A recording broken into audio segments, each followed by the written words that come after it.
Let's begin. The year is 1347, in a damp corner of Flanders that God has clearly forgotten. This is your world. You are born into the middle of it, which is to say, you are born into the bottom. Your father is a weaver. His name doesn't matter, because his title is all he is. Your mother is a spinner, which is a polite way of saying she's the one who prepares the material for your father's slow, rhythmic suicide. Your social status is breathing. It's a temporary condition. They live, and now you live, in a one-room hovel that is less a home and more a damp container for a single, monstrous deity. The loom. It takes up half the space, a great wooden skeleton that groans and clatters from before sunrise until long after sunset. This machine is your family's most prized possession. Except they don't own it. It belongs to a merchant named Willem, a man whose face you know better than any saints. He owns the wool, he owns the loom, and he owns the debt your father incurred to use it. So, you see, you were born into a trap that was set 2 generations ago. Your fate isn't written in the stars. It's tallied in a ledger book you'll never be allowed to read. Your first real memory is not of love, or warmth, or play. It's the smell. A thick, cloying perfume of wet wool, human sweat, and the faint, acidic tang of urine used to treat the cloth. That, and the sound. The relentless, deafening clack-thwump of the shuttle is the heartbeat of your world. And punctuating it, the wet, hacking cough from your father's chest. A sound you don't know yet is a preview of your own future. It is the sound of the loom eating a man from the inside out. Your childhood officially ends at the age of 6. There is no ceremony. There is no gentle transition. One day you are simply grabbed by the arm, and your real education begins. The location of this transformation is, of course, the same damp room where you eat and sleep. Your school, your workshop, your prison. Your father is your teacher, which means your life is now governed by impatient, calloused hands. Your first lesson is carding wool. You drag the coarse, greasy fibers between 2 wire-toothed paddles for hours until your shoulders ache and your fingers are raw. Your second lesson is threading the heddles. Hundreds upon hundreds of tiny, unforgiving eyes that you must pass a thread through, squinting in the miserable light of a single tallow candle.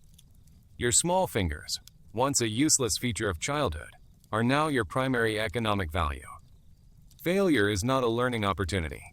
One afternoon, exhausted and distracted, your clumsy fingers snap a crucial warp thread. The punishment is immediate.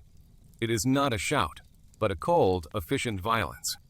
Your father backhands you with the very tool you were supposed to master, the wooden shuttle. The sharp point catches you above the eye, and the world explodes in a flash of white pain and hot blood. You learn the lesson instantly. The loom does not forgive. The work does not wait. Your pain is irrelevant. This is the scientific method of your upbringing. Individuality is a liability. Empathy is a waste of energy. Childhood is a luxury you were never meant to afford. The capacity for joy, for play, for wonder, these are systematically beaten and starved out of you. They are replaced by a sullen focus. A grim, mechanical efficiency. You are not being raised. You are being calibrated. There exists a myth, a quaint little story that people who don't have to live your life will one day tell themselves. It's the story of the honest weaver, the noble artisan, the cornerstone of the community, creating beauty and warmth with his hands, singing hearty guild songs as his shuttle flies. A romantic lie. Let's juxtapose that pretty picture with the biological reality of your Tuesday. Your hygiene is a joke. You wash perhaps once a month, in cold, murky water you share with everyone else. The dominant scent on your body is a cocktail of stale sweat and lanolin. Your hair is a thriving ecosystem for lice. Your diet is a monotonous dirge. It is pottage. Every day. A gray, watery gruel of whatever grains and scraps could be boiled into a tasteless paste. Sometimes there's bread, but it is coarse and often hard enough to break a tooth. This isn't nourishment. It's just enough fuel to keep the machine running for another 16 hours. And your health. Oh, your glorious health. You are a walking petri dish. The fibers you breathe in all day are slowly, methodically coating the inside of your lungs. You have a constant, low-grade cough that will, over the years, blossom into a full-blown pulmonary rebellion. The doctors of the future will give it a name: vicinosis. You just call it the tickle. It's the feeling of your profession slowly strangling you. This isn't a life. It is a slow-motion dissection, and you are both the specimen and the conscious observer. You reach what could be called your peak around the age of 25. This is not a moment of glory. It is a moment of supreme, miserable competence. The year is 1366. The challenge arrives in the form of a special commission, filtered down through your merchant, Willem. A minor local lord trying to curry favor needs a ceremonial banner for his third cousin's wedding. He wants a bolt of the finest wool, dyed in the impossibly deep Bruges blue. A notoriously difficult and expensive dye to work with. The stakes are simple. If you deliver a perfect product, Willem has promised you a bonus of 10 silver groats, enough to feed your own small, coughing family for a month. If you make a single error, a pulled thread, an uneven dye lot, any imperfection, you will not only be unpaid, but you will owe Willem the full cost of the ruined materials. A debt that would take a decade to repay. This is your grand duel. Not with a sword, but with a thread. The execution takes 2 months of your life. You work not by sunlight, but by the flickering, greasy light of tallow candles, a light that makes your eyes water and your head ache. Your strategy is pure, agonizing focus. Every pass of the shuttle, every press of the treadle, is a prayer against ruin.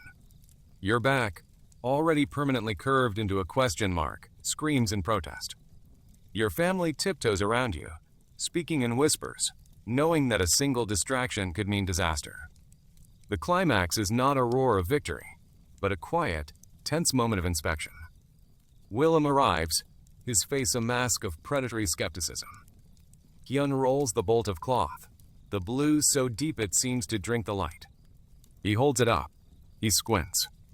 He rubs the fabric between his thumb and forefinger, feeling for the slightest flaw. The silence stretches for an eternity, thick with the smell of your sweat and the dye. Finally, he grunts. It is not a word of praise. It is a simple, animal sound of assent.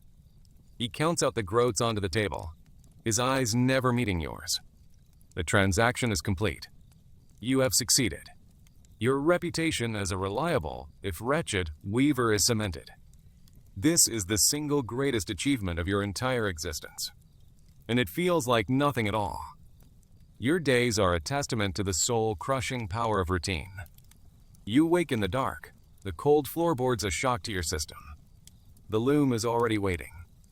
Your wife, and now your own children, are at their stations, carding, spinning, preparing your ammunition for the day's war against poverty. You slide onto the bench. The first clack thwomp of the shuttle shatters the morning quiet. And so it begins. For the next 16 hours, your world shrinks to the width of the loom. Your body becomes an extension of the machine, a series of levers and pulleys. Legs push the treadles. Hands throw the shuttle, eyes scan for errors. There is a brief, grudging pause midday for the same gray pottage and weak ale. Then it is back to the bench until the light fails completely, and your eyes can no longer distinguish one thread from another. You fall into your straw-stuffed mattress, your body buzzing with the phantom rhythm of the loom. You sleep, and you do it all over again. This is not living. It is the methodical erasure of time.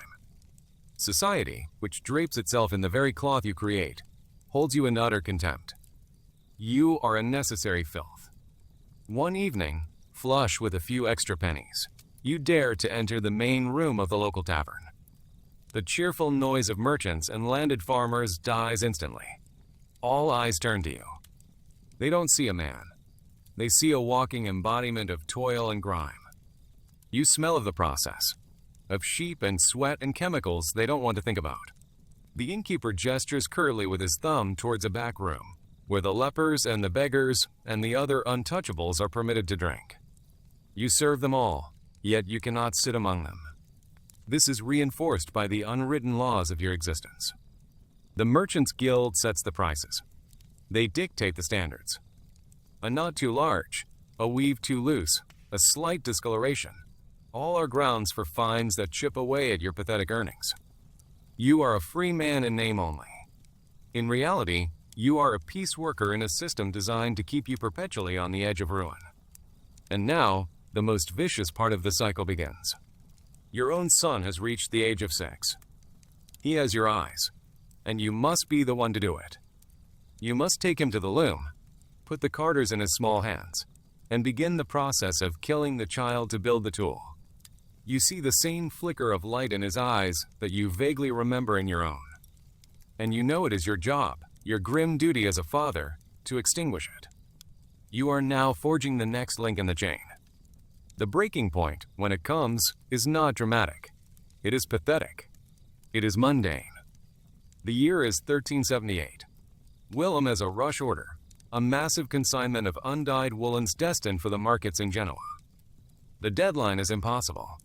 For a week, you have been working past exhaustion, sleeping only 3 or 4 hours a night. Your world has been reduced to a blur of thread and wood, and the pounding in your skull. You are in the 18th hour of your day. Your body is screaming.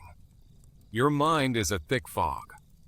A hacking fit, born from the dust of 1,000 sheep, suddenly seizes you. Your chest convulses violently. It is a cough you've had for 20 years, but this one is different. It is savage.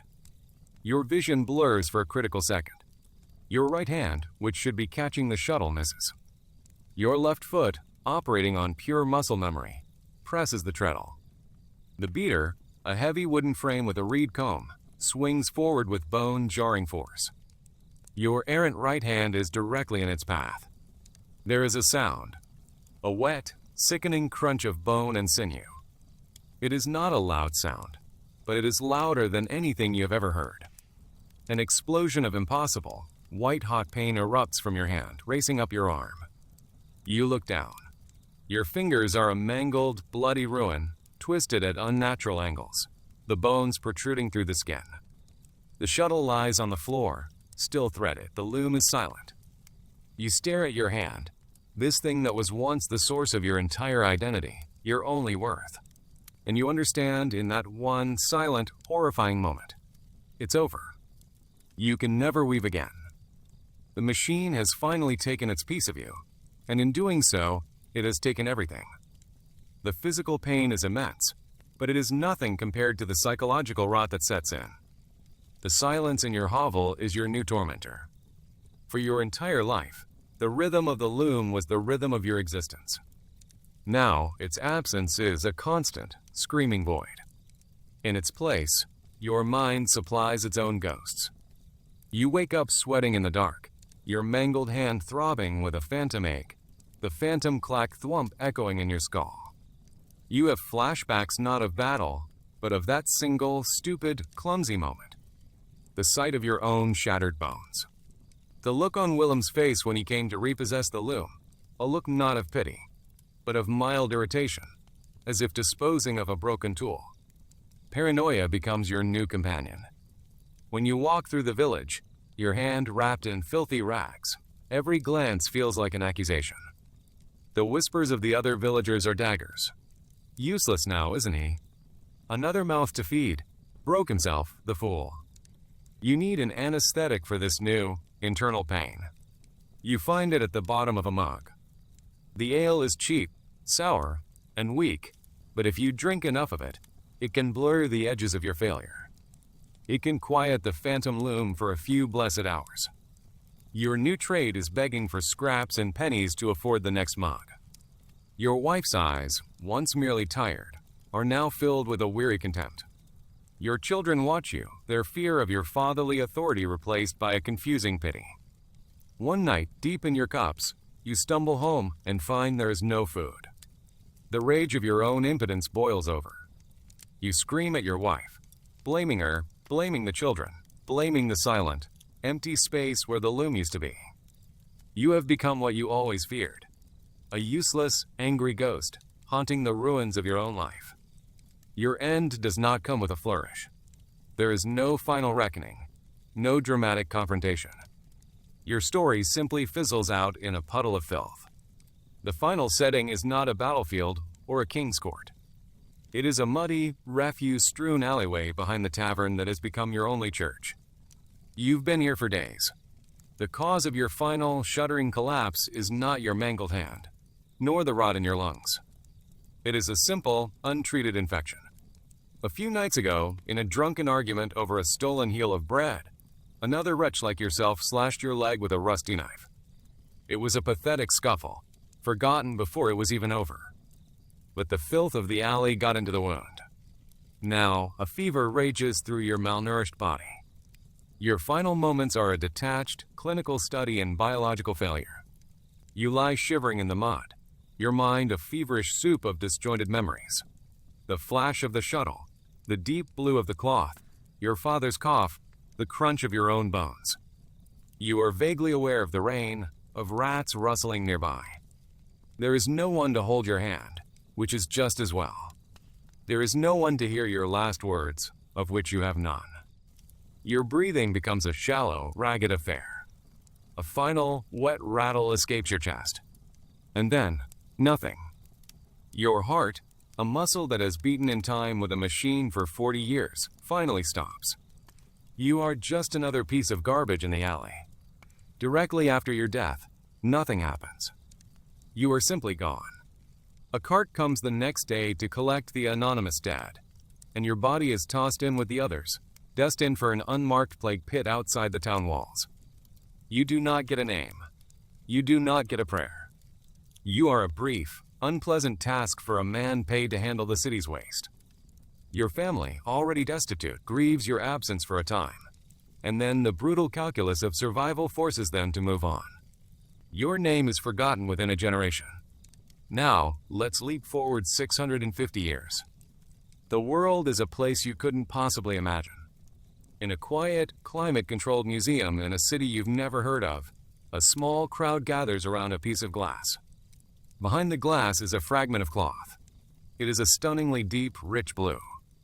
It is the banner you wove for the third cousin's wedding. A small placard next to it reads, Flemish woolen fragment, c. 1366. Anonymous. An art historian is giving a lecture. She speaks of the rustic charm and the heart-warming dedication of the medieval artisan. She points out the tiny, almost invisible imperfections as evidence of its authentic, handmade character. People nod thoughtfully. They take pictures with glowing rectangles. They are moved by the story of the noble, simple craftsman who poured his soul into his work. Your life of filth, debt, pain, and suffocating despair has been carefully curated. It has been sanitized, romanticized, and mounted on a wall. Your biological hell has become their quaint historical aesthetic. And this is the final, exquisite cruelty. History is not the story of what happened. It is a story that the survivors agree to tell. And it is almost always built upon a foundation of silent, forgotten screams.